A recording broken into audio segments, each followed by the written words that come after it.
Fuzzy. Not fuzzy. Fuzzy. Not fuzzy. Fuzzy.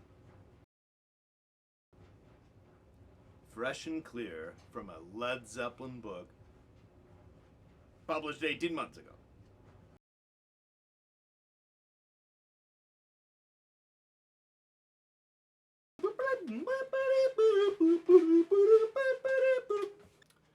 The mystery is solved. A YouTube member, The Rover 1977, God love you, sent me a message the day before yesterday, not long after the video, when I posted the video last week. Said, "Dear, that picture is in the companion book that came with the Led Zeppelin In Through the Outdoor deluxe re-release like 18 months ago." So apparently it came with 2 CDs, the original album and the companion that has the outtakes and stuff, and then a vinyl of the original and then the companion, some other fancy stuff probably, little medals and things, but a book, an 80-page book. And in that book is the photograph. It's been there the whole time apparently. God, I don't own any of the deluxe album stuff that came out, a year or 2 ago. I should though. I actually wanted to buy Presents in Led Zeppelin 4. But anyway, so the picture's in there. Not only that, the picture of that, there's a couple, like on a certain page, it says Polar Studios, Stockholm, 1978. In this Zeppelin book, official Zeppelin book, and it shows the picture in question, but a high-res, clear version of the picture, as well as another shot of John Paul Jones's brand new at the time fancy Yamaha keyboard synthesizer Star Trek looking apparatus.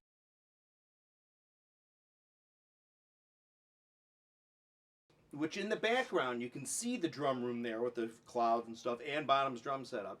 And then another picture of the control room, which shows the big desk, the big control board, probably an SSL or a Neve or something, maybe even a Stockholm variety Scandinavian type of board.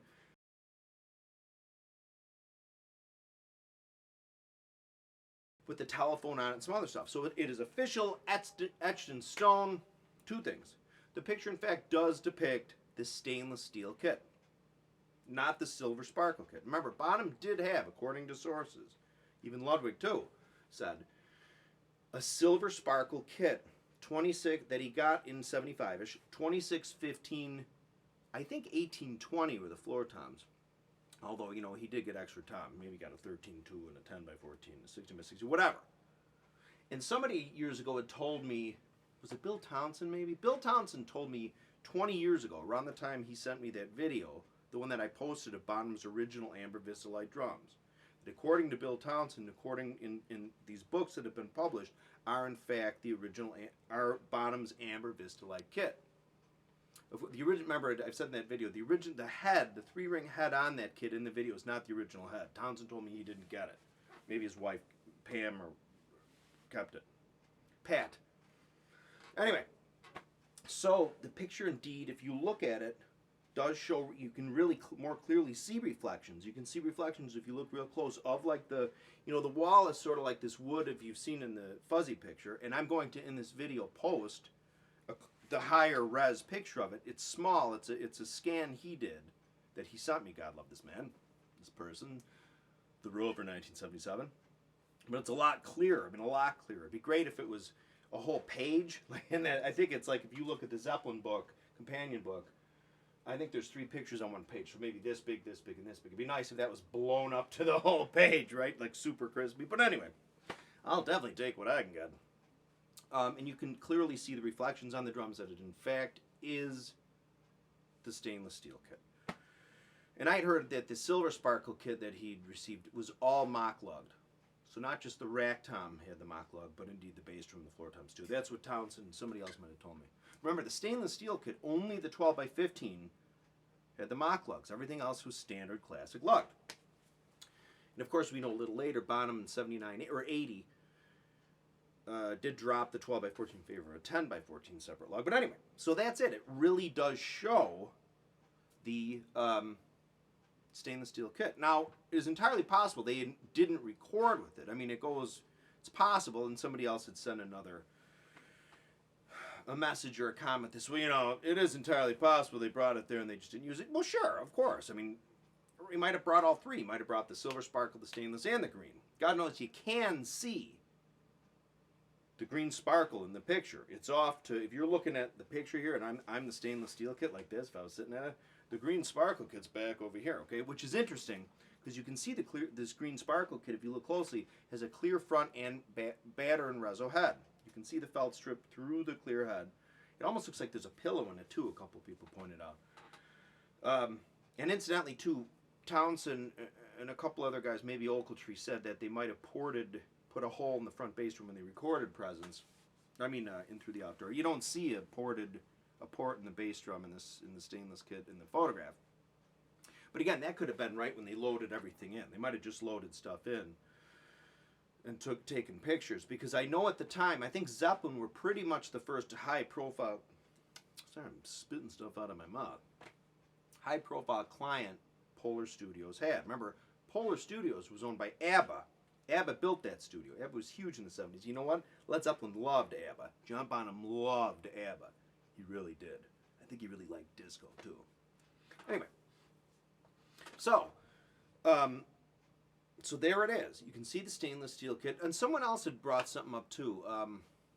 There was a time in the past somebody said, well, you know, I ran the picture by Jason Bonham, and he insists that the photograph, meaning the fuzzy photograph, I mean, 10 years ago, when the fuzzy photograph sort of first came around, the low-res picture, he's like, that's not my dad's drums, that's not Led Zeppelin stuff. Well, it turns out it is, because it's in the actual, and nothing against Jason Bonham. If indeed he said that, he might not even said that. But in fact, it's right there in a Led Zeppelin bound book that said, like, here's our stuff at Stockholm, you know, at Polar Studios, which is terrific. So what I want you to do, post some comments if you can. What tunes do you think sound like the stainless steel? I know that's sort of a bizarre question, because it's really hard to tell with the way they might have muffled the drums or treated the drums in the studio. But the Rover 1977 threw a couple ideas at me, what songs he might have thought. I will say that definitely I always felt in listening to the In Through the Outdoor recordings, when Bonham does play his drums, the first rack tom he always hits, to me, definitely sounds bigger than a 14. His rack tom to me sounds, whether it's the Silver Sparkle mock lug kit that you don't see in the photographs, which turned out is the stainless, or the stainless. So in any case, that's pretty cool. So we've gotten the answer. And to tell you the truth, what happened was, is like, I couldn't sleep one night. So I'm farting around the computer, getting back on some emails, and that picture came up somehow. I have it saved on my computer somewhere, but I think I was farting around online, and suddenly the picture came up. And I was looking at it, and the reason why I originally posted the video was I did what I thought, upon really looking at the blurry picture, well, fuzzy I should say, it really did appear to show reflections. So I thought it would be kind of funny, well, not funny, but you're like, hey, like the Ultra Zeppelin geekery. But I really also thought, too, I didn't think it was going to happen this fast, that by posting that video, somebody might have seen it. Even somebody not really a Zeppelin fan might have just stumbled, or a Polar Studios person put Polar into the YouTube search. I'm like, oh, I've got that picture. However, whatever kind of Scandinavian accent, Swedish accent I could try to don, I'd be like, oh, I have it right here. Because again, it was I think those pictures were taken as promo pictures, or at least one of the pictures that ABBA or that Polar Studios used, I think in a trade publication. Because I think the original scan, if you see it, it says Polar Studios Stockholm, was an ad. I don't know if like Sounds magazine or Recording magazine proper, whatever was around then, but certain trade publications, that's where I think that photographs originally used, and I think that's where that scan came from. But the point being, I really thought that it might have taken a while, maybe even up until a year, that somebody had been like, hey, you know, Terry, check this out. I found like maybe they would have scanned the original magazine ad. But I didn't realize it would happen in a week, much less it was frickin' in a Led Zeppelin book that came out 18 months ago. It's right in their black color. So thanks to the Rover 1977. So yeah, that's pretty much it. So more videos on the way. Ooh, another bit of bonus news. I think now you can, or you, at least people who are YouTube partners, which I am. I gotta put my glasses on, which I am. But YouTube partners, I think we can. There's certain music you can use in your videos now. You can't, like, it's okay to use it. And I typed in the search which said if you want to check out what songs you can use or what bands, Led Zeppelin came up. I think I can actually play to the actual recordings now. So I'm going to look into that. I just want to jump right into it and suddenly have Warner Chappell take my video down and give me like a review, because that would really suck. A couple people got their channels taken down, their YouTube channels, for playing cover Zeppelin stuff, namely Joe Drums 2012. He was playing along with some Zeppelin stuff. He didn't even have, I think, ads on his videos, and I think they took his channel down. He had to start fresh. Anyway, it's a big deal to me. I don't want that to happen. But I think I'm going to look into that. What I would really like to do would be to figure out a way to really EQ out Bonham's drums. I mean, it's important, I think, when you see someone really doing like a die-hard, foaming at the mouth fan cover of anything, well, in this case, Zeppelin, and I'm going to play along Bonham, you know, my drums to Bonham's track, that you kind of do your best to muffle what Bonham's actually playing, because otherwise it just sounds like a mash. You're not really sure what the cover guy is playing. I hear that all the time on Zepp covers. I watch YouTube, and all I really hear is 85% of what Bonham's playing, like 15% of what the person's playing underneath. I just think it'd be fun. Anyway, so that's what I'm going to do. More videos on the way, more covers, but also some more videos too. Thanks for watching. Have a good Easter. See you soon.